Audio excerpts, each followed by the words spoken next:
Bonjour à tous. Aujourd'hui, on se retrouve dans Géopolitique is Coming avec un invité, Emmanuel Todd, qui est anthropologue et essayiste. Bonjour.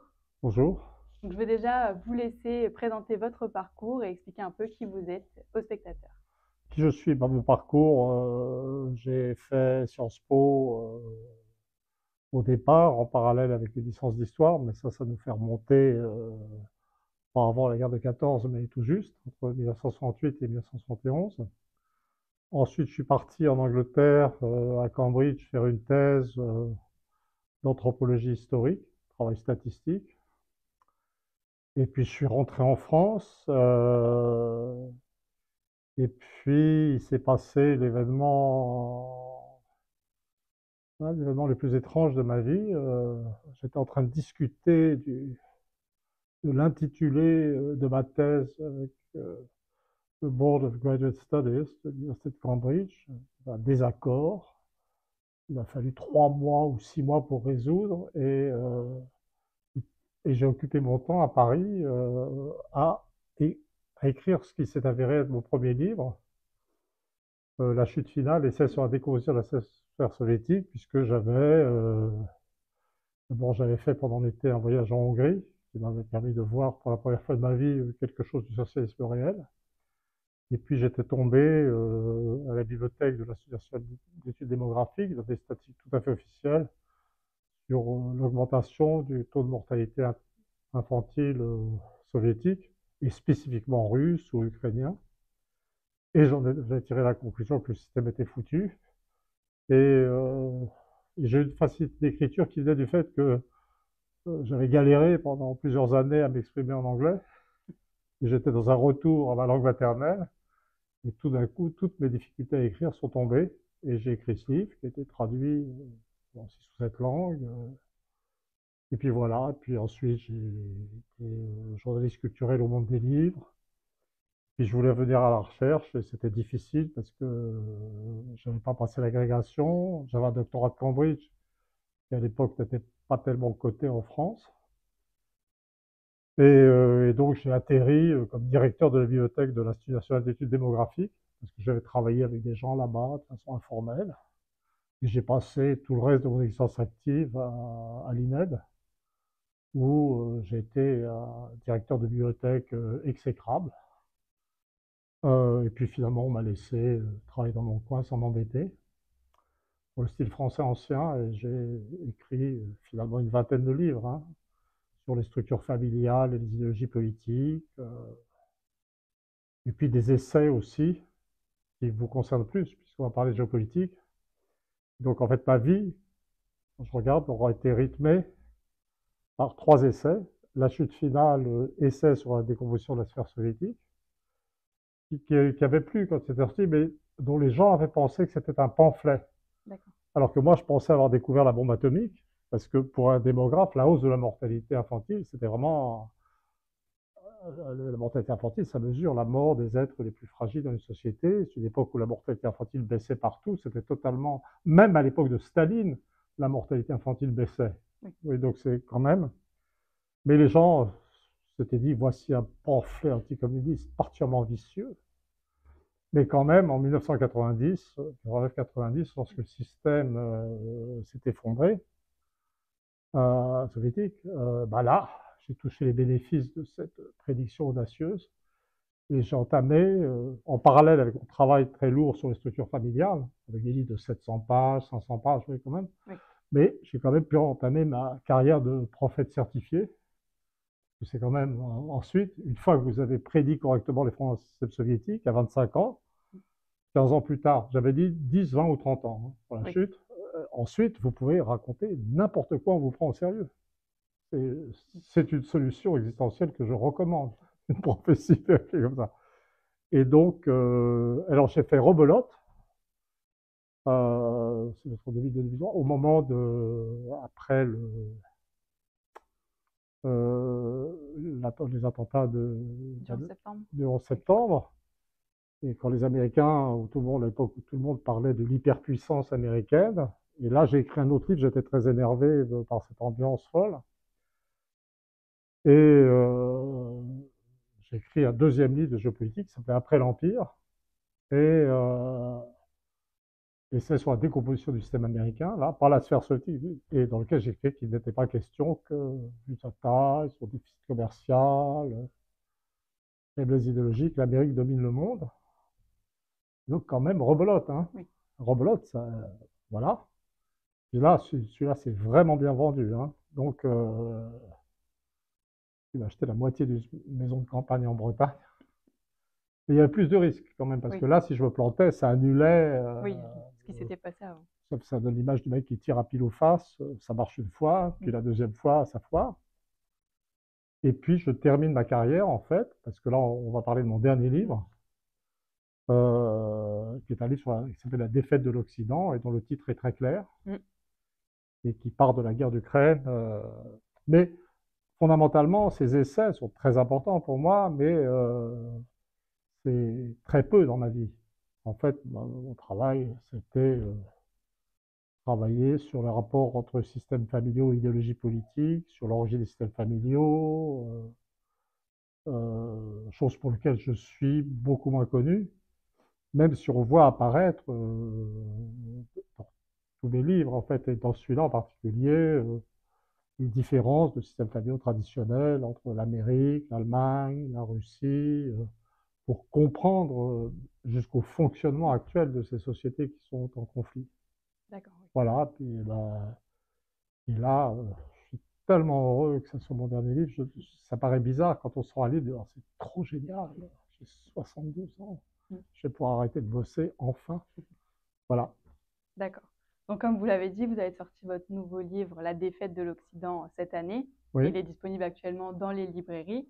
Donc déjà, pour commencer, qu'est-ce que vous entendez par Occident quand vous dites la défaite de l'Occident?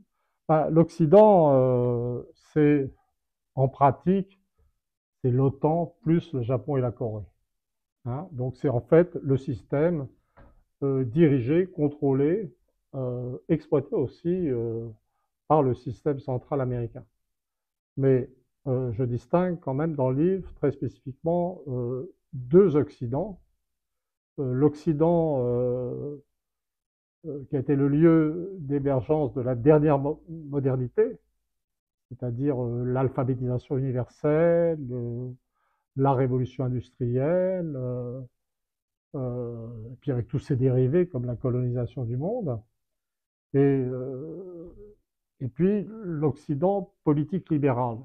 C'est pas la même chose, parce que l'Italie de la Renaissance et l'Allemagne de la Réforme protestante font partie de l'Occident. Oui. C'est le démarrage de la modernité, en fait. La Réforme protestante, c'est l'alphabétisation universelle, en fait. Mais l'Angleterre, les États-Unis, c'est aussi des pays protestants, très tôt alphabétisés. Puis la France est dedans par effet de contiguïté, la chance d'être pays catholique collé à la modernité protestante. Et donc là, il y a un Occident économique que je viens de décrire ensemble, mais il y a l'Occident au sens culturel libéral, le lieu de naissance de la démocratie libérale. Ça, c'est quelque chose de très étroit. C'est l'Angleterre, la France, les États-Unis.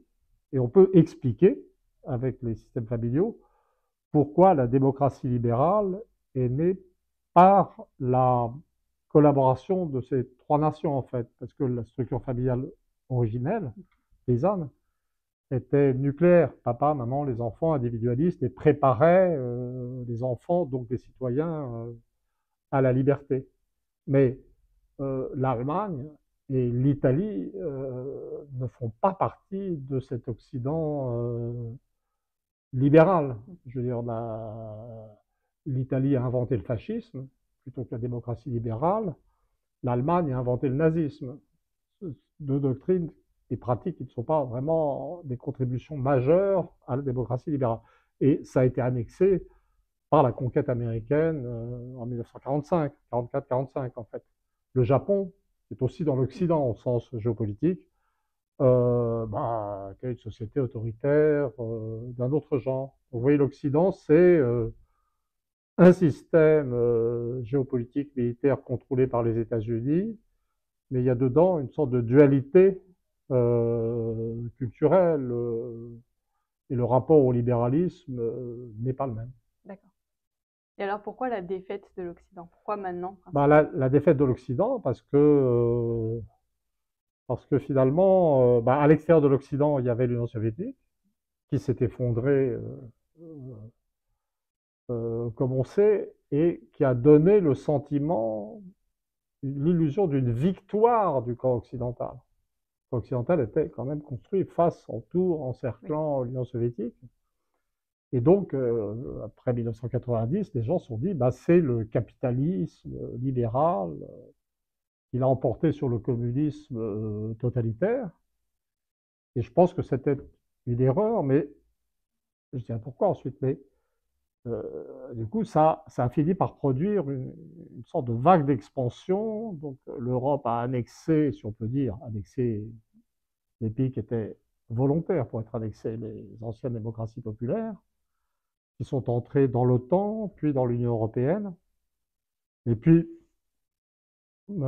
cet Occident, ou l'OTAN en fait, sont arrivés aux portes de la Russie en tentant de s'implanter en Ukraine et de faire rentrer l'Ukraine dans le système occidental pour affaiblir un peu plus la Russie.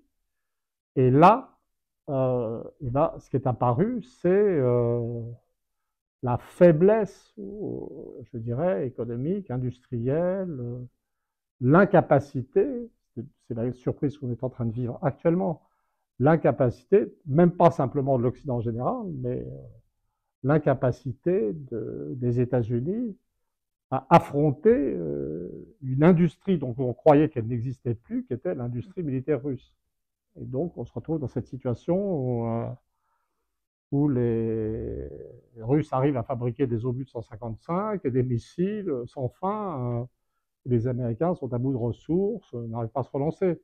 Et c'est là que la notion d'une illusion de victoire, en 1990, est très importante, parce que la vérité, c'est que bien sûr, l'Union soviétique était en crise, la Russie était en crise, mais l'Amérique aussi était en crise. Et donc on voit le niveau éducatif a commencé à baisser aux États-Unis dès 1965. Les États-Unis se sont détournés des activités industrielles par la globalisation. Donc ils se sont débarrassés de leur classe ouvrière, ils ont cessé de produire des ingénieurs et des ouvriers qualifiés. Ils se sont retrouvés en fait dans une situation de faiblesse matérielle. Et donc la défaite, c'est la défaite d'un Occident qui se croyait tout puissant et qui actuellement sort d'un rêve en fait. Et en ce moment, on est quel jour? On est Le 12 mars, le oui. 12 mars. On est en pleine réalisation de ce que le monde occidental a vécu dans un état d'auto-hallucination sur sa propre puissance. Puisque la défaite, elle est très concrète. Les Américains ont promis aux Ukrainiens des ressources matérielles et autres qu'ils ne peuvent pas leur fournir. Ils sont probablement sur le point de se retirer, laissant les Européens, que ce soit l'Occident libéral comme la France ou plus autoritaire comme l'Allemagne de tradition, extrêmement désemparés. Je pense qu'on peut sentir partout des réactions désordonnées, dont la dernière illustration a été les déclarations de Macron sur la possibilité d'envoyer des troupes au sol, alors qu'on n'a pas d'armée, qu'on a déjà donné tout ce qu'on avait, ou l'essentiel de ce qu'on avait de matériel militaire. Donc la défaite de l'Occident, c'est pas une défaite infligée par la Russie, c'est une défaite que l'Occident s'est infligée à lui-même. D'accord. Est-ce qu'il est trop tard pour revenir en arrière ou vous pensez qu'il y a encore un espoir pour l'Occident Ah ben, de aujourd'hui? toute façon, en histoire, on ne revient jamais en Oui. arrière, hein. L'histoire ne repasse pas les plats. Donc, en ce qui concerne la guerre d'Ukraine, alors je sais que ça n'est pas du tout l'impression qu'on a quand on lit la presse française, hein. C'est, si on veut ne pas comprendre ce qui se passe, militairement, industriellement, il n'y a qu'à lire Le Monde tous les jours. Dans ce cas-là, ce serait comme l'idée qui vient, c'est d'une drogue douce qui serait prise. Mais pour la guerre d'Ukraine, je ne suis pas spécialisé question militaire du tout, mais j'ai l'impression que c'est réglé. C'est-à-dire les Russes prendront le temps qu'il faut, c'est vital pour eux. L'agitation d'Emmanuel Macron, c'est des mots, ça n'est pas le soutien des pays baltes qui va changer quoi que ce soit. Donc ça, c'est réglé. Par contre, la question de la capacité de l'Occident à se ressaisir industriellement, qui est la vraie question, au fond, euh, je dirais que je ne sais pas, mais je ne suis pas optimiste. Parce qu'il y a une chose, en fait, dans mon livre, qui est la raison, la cause la plus lointaine, quand on recule dans la séquence causale, de la chute de l'éducation, de la chute des activités industrielles, et qui est au cœur du livre, c'est la crise religieuse, en fait, de l'Occident. C'est-à-dire l'ascension de l'Occident. Pour moi, l'ascension ultime, j'ai repris le très grand sociologue allemand Max Weber, dans son livre L'éthique protestante et l'esprit du capitalisme, la force de l'Occident, les deux, hein, l'Allemagne, aux 2 tiers protestante, comme l'Angleterre ou les États-Unis ou les pays scandinaves, c'était le protestantisme qui exigeait l'accès de tous aux Écritures, donc qui a produit une main-d'œuvre alphabétisée, et puis qui était très exigeant moralement, enfin très dur, c'est une religion très dure et très efficace dans ses conséquences sociales. Et ben, ça a été l'ascension de l'Occident, mais comme j'étudie l'évolution du passage d'un protestantisme actif à un protestantisme que j'appelle zombie, c'est-à-dire où les gens ne croient plus, mais se comportent toujours en étant guidés par le code moral et social de la religion initiale, et puis le protestantisme zéro, où il n'y a plus rien. Il n'y a plus de structuration. Ça ne veut pas dire que les gens sont complètement immoraux, mais où les structures mentales, individuelles et collectives ne doivent plus rien à la religion protestante. Et ça, autant vous pouvez vous imaginer reconstruire une industrie en 10, 20, 30 ans, autant reconstruire une matrice religieuse comme le protestantisme, dont l'émergence avait pris un millénaire, c'est pas gagné. C'est pas gagné. Donc je ne suis pas optimiste. Mais on ne sait jamais. Je ne suis pas optimiste, mais je serais vraiment très content si je me trompais. Oui.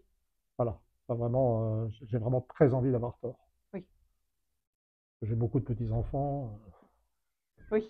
Voilà. Et donc, je ne leur souhaite pas la vie dans un monde occidental désorganisé et où on a froid et faim, parce que tout est produit ailleurs. On a eu une sorte de préfiguration de ça pendant le Covid. Hein. Oui. Là, on s'est aperçu qu'on ne produisait plus rien. Mais c'est comme si on avait déjà oublié. C'est ça qui est vraiment bizarre et qui rend pessimiste. On aurait pu imaginer que l'épidémie de Covid fasse prendre conscience de ce que la fabrication des choses, les masques, les médicaments, c'est essentiel à la vie. Et ben, là, on n'a pas besoin de masques en ce moment, mais par contre, ben, on vit en état de pénurie de 75 types de médicaments différents parce que les composants sont fabriqués ailleurs. Alors vous qui êtes jeune, en fait, vous pouvez vous imaginer survivant un bon moment sans médicaments. Oui. Mais les retraités, leurs pilules, vous voyez, c'est quand même, je veux dire, pour se mettre, vous voyez, c'est pas la vie des retraités, c'est ce que j'appelle tennis pilule. Alors toi, tu prends combien de pilules par jour pour survivre? Et là, on sait mieux ce qui se Et passe. aussi par rapport à la Russie, quelle place vous pensez qu'elle occupe aujourd'hui dans le monde? Ben, la Russie, elle est devenue alors je sais que le grand truc actuellement, c'est comme les gens, alors les gens s'étaient raconté que la Russie n'existait plus en tant que puissance économique, en tant que puissance militaire, et qu'elle ne pouvait pas déclencher une guerre. Donc, ils ont été pris par surprise. Si la Russie peut déclencher une guerre, tiens, alors les performances militaires au début n'ont pas été éblouissantes, il faut reconnaître, face aux Ukrainiens. Mais ils se sont remis, et puis surtout les performances économiques ont stupéfait tout le monde, puisque je ne sais pas si vous vous souvenez de Bruno Le Maire, notre ministre de l'économie et des finances, annonçant qu'on allait briser l'économie russe à coup de sanctions. Alors, les sanctions peuvent briser une économie, mais plutôt les économies européennes que l'économie russe, en fait, au stade actuel. Donc ils se sont fait toutes ces erreurs. Et donc, ils sont passés, évidemment, d'une erreur dans l'erreur inverse. Ayant dit que la Russie n'existait pas et qu'elle ne pouvait pas entrer en guerre, maintenant, ils sont incapables de penser que la Russie n'est pas si puissante que ça et qu'elle pourrait avoir envie d'arrêter la guerre une fois qu'elle aura atteint son objectif, qui est de mettre au pas, sous une forme ou sous une autre, l'Ukraine. Je ne veux pas l'OTAN. Bon. Et donc maintenant, on a des bruits sur l'armée russe atteignant le Finistère en Bretagne. Enfin, il faut s'armer, etc. Mais c'est quoi la Russie? J'en parle dans le livre. C'est une société qui a retrouvé sa stabilité. Le taux de mortalité infantile actuel, toujours mon indicateur, j'ose pas dire fétiche parce que c'est un peu triste quand même la mort des enfants. Maintenant, le taux de mortalité infantile est plus faible en Russie qu'aux États-Unis. Quand même, les taux d'homicide ont baissé énormément, taux de suicide. C'est une société qui a retrouvé son assiette et qui va lentement dans la guerre d'ailleurs parce que le régime, Poutine, ne veut pas mettre en péril les acquis de la stabilisation, je dirais, des années 2000. C'est un pays qui a réalisé une sorte, un peu par accident, une sorte de combinaison très efficace d'économie de marché, puisque les Russes sont maintenant très attachés à l'économie de marché.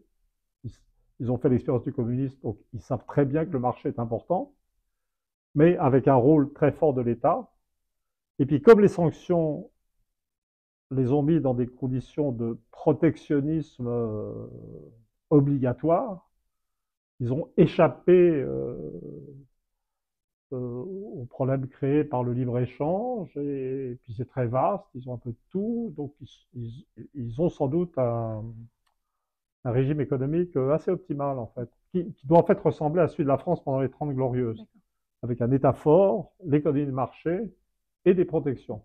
Et donc, ça va bien pour eux dans cette dimension-là. Mais ils ont un problème démographique potentiellement énorme, parce qu'il y a des classes creuses démographiques, les générations qui arrivent sont beaucoup moins nombreuses, ça va être de plus en plus difficile de recruter des soldats pour l'armée sans conscription générale. Le, le territoire de la Russie est déjà trop grand pour le nombre de Russes. Les Russes sont à peine plus nombreux que les Japonais. Et quand on compare la taille des deux États, on est...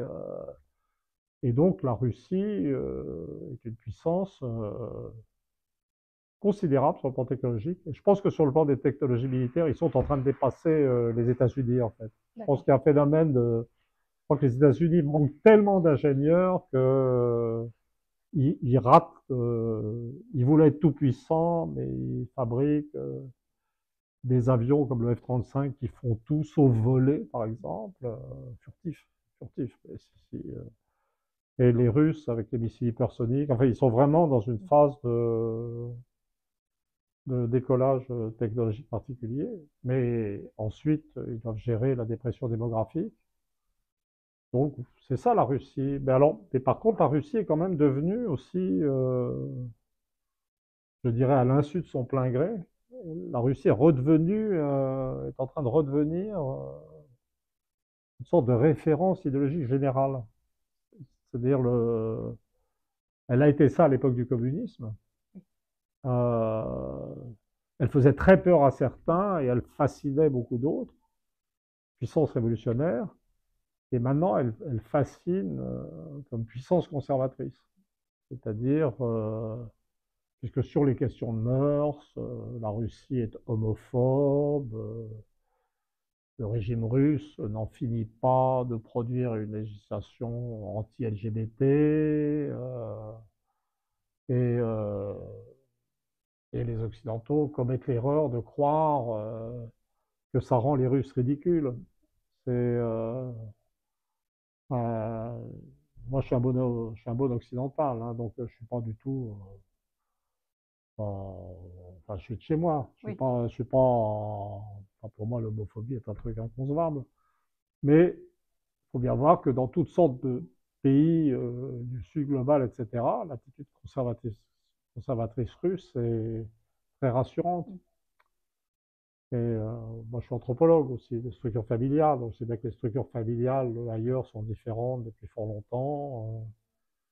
Et donc, la Russie est en train de devenir une sorte de référence conservatrice dans le monde. Euh, mais, mais qui n'a pas les moyens qui n'a pas les moyens démographiques d'une expansion quelconque. Donc, c'est plutôt un pôle d'équilibre, en fait, je dirais. D'accord. Mais et avec en face les États-Unis, dont la population augmente, mais c'est plutôt une population de consommateurs, produit moins d'ingénieurs en absolu que la Russie, qui est dans une phase quand même de dissolution interne de sa propre société, avec deux candidats à la présidence aussi absurdes l'un que l'autre, et en fait un pays assez inquiétant. Les gens sont inquiets de la menace Trump, quand on lit les journaux. Oui. Mais la menace Trump, même pour nous, c'est un codage de la menace américaine. Et donc on verra. Mais là, on est au moment de la transition psychologique. On est en apesanteur. Les gens n'en reviennent pas de ce que l'armée russe soit en train de gagner en Ukraine, que les Américains s'apprêtent à lâcher leurs alliés. Tout le monde est affolé. Donc, et comme les Russes ne vont pas envahir l'Europe occidentale, comme il ne va rien se passer sur le plan politique, et nous, en Europe, je ne dis pas nous les Européens, parce que je ne suis pas du tout européen, européiste, etc. On va être forcé, ça va être la grande surprise, ça va être le cauchemar ultime. Les Européens vont être forcés de se penser un futur non protégé par les Américains et non agressé par les Russes. Je soupçonne nos dirigeants, nos élites, d'être angoissés, d'avoir peur de la liberté. Vous voyez? C'est terrible d'être libre quand même. Et là, ils étaient dans un état d'asservissement aux États-Unis. Ils se racontaient qu'ils étaient agressés par les Russes. Oui. Et vous imaginez la catastrophe morale et psychologique s'ils s'aperçoivent qu'ils ne sont plus protégés par les États-Unis et que personne ne les attaque. Qu'est-ce qu'ils font? Est-ce que vous aurez quelque chose à rajouter pour clôturer cette interview? Ben non, j'ai beaucoup parlé, mais bon, je suis très bavard de nature. Mais d'un autre côté, comme c'est je dirais, vous parlez à des jeunes, manifestement, donc, je voudrais attirer l'attention euh, sur le danger que représente le manque d'information chez nous. Parce que nous, on s'autodécrit comme des démocraties libérales. Donc, j'explique dans le bouquin qu'on est des oligarchies libérales et que la Russie est plutôt une démocratie autoritaire. C'est très, ce qui peut être violent, autoritarisme, ce qui arrive aux oligarques en Russie. Les oligarques, il y a des gens très riches en Russie, mais ils sont plus oligarques du tout. Ils ont peur du régime. Hein. Pas... Nous, nos oligarques sont en liberté, surtout les. Mais en France, là, je viens de vivre, à propos de ce livre, une expérience extraordinaire. Donc, la sortie s'est très bien passée, c'est un grand succès. C'est pour ça que je me dis que c'est mon dernier livre. C'est mieux vaut terminer sur un succès que commencer à faire de la daube ensuite. Hein? Voilà. Mais honnêtement, j'ai fait des interviews dont je suis très content dans Le Point, dans Le Figaro, dans l'Humanité. Et c'est des interviews. Oui. C'est moi, on me laisse m'exprimer. Et donc, et je remercie beaucoup ces journaux. Mais dans des journaux comme Le Monde, Libération, L'Observateur, L'Observateur et Le Monde sont dans le même groupe. En fait, on m'a fait des papiers simplement insultants. Enfin, je ne sais pas comment dire, des attaques personnelles, etc. Et donc, en France, ce qui fait qu'en France, je n'ai pas eu de critique au sens technique et critique. Oui. J'ai parlé de ma carrière au début, mais mon premier travail, quand j'étais en France et que j'essayais d'atterrir avec mon doctorat de Cambridge, qui ne valait pas grand-chose, c'est dommage, c'est quand même l'une des meilleures universités du monde, mais voilà. Et donc, j'ai été journaliste culturel au Monde des Livres. Moi, j'ai travaillé au journal Le Monde, 6 ans. Hein. Donc, je prenais des livres, je les lisais, on faisait une analyse des livres d'histoire, de sociologie, d'anthropologie, et puis je faisais un compte rendu, je vais écrire ce qu'il y avait dans le livre, et puis émettre une opinion. C'est un livre, c'est un boulot très contraignant, hein, parce que c'est pas. Et je suis vraiment. Ça a achevé au sens positif. Ça a complété vraiment ma formation universitaire, ce travail, mais c'était un vrai travail. Et de faire une vraie critique de livre. Et en fait, j'ai pas eu ça, en fait. Mais ça y est, j'en ai qui arrivent et qui sont bonnes, et devinez où elles sont, aux États-Unis. Et, euh, et aujourd'hui, ce jour-ci, j'ai eu le plaisir, en prenant mon train à la gare de Lyon, de trouver un article très favorable de mon livre dans le New York Times. On croit rêver. C'est le monde à l'envers.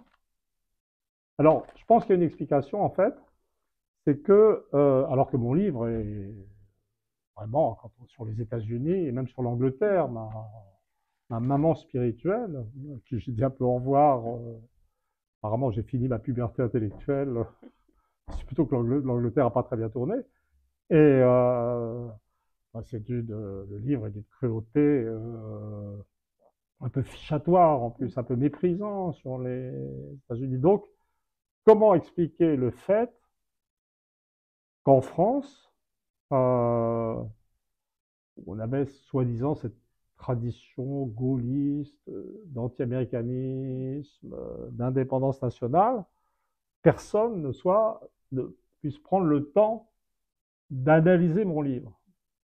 Voilà, je parle uniquement des journaux majeurs. Il y a eu des petites années qui font ça. Et pourquoi aux États-Unis, le New York Times, qui est quand même l'organe le plus important, je dirais,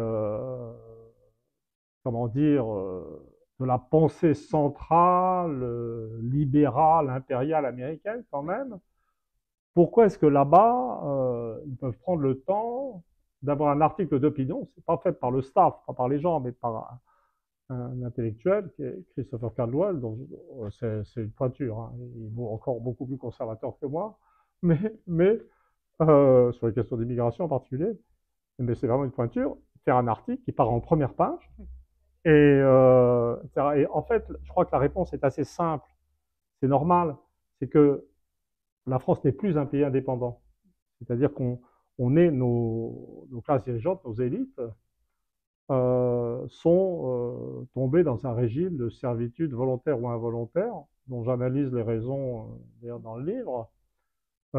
Et la France est un pays qui a perdu son autonomie de décision intellectuelle.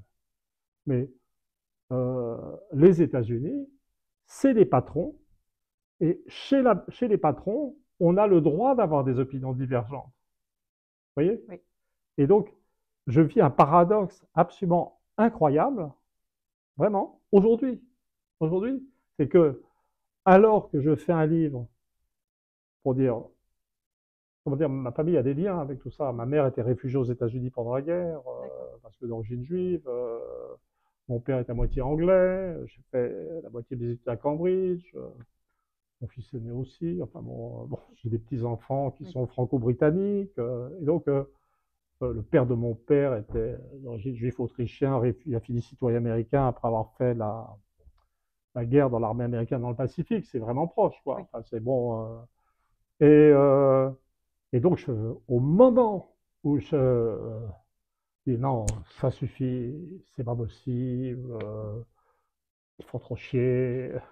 Vraiment, j'utilise le concept de nihilisme pour les États-Unis, j'ai peur comme un danger. Et au moment même où je fais ça, je m'aperçois que je suis plus quand même dans ce monde américain qu'en France. C'est rigolo quand même. Hein? C'est comme si au moment où j'essayais de dire au revoir, il me disait non, vous êtes des nôtres. C'est une belle conclusion. Oui. Merci beaucoup. Voilà.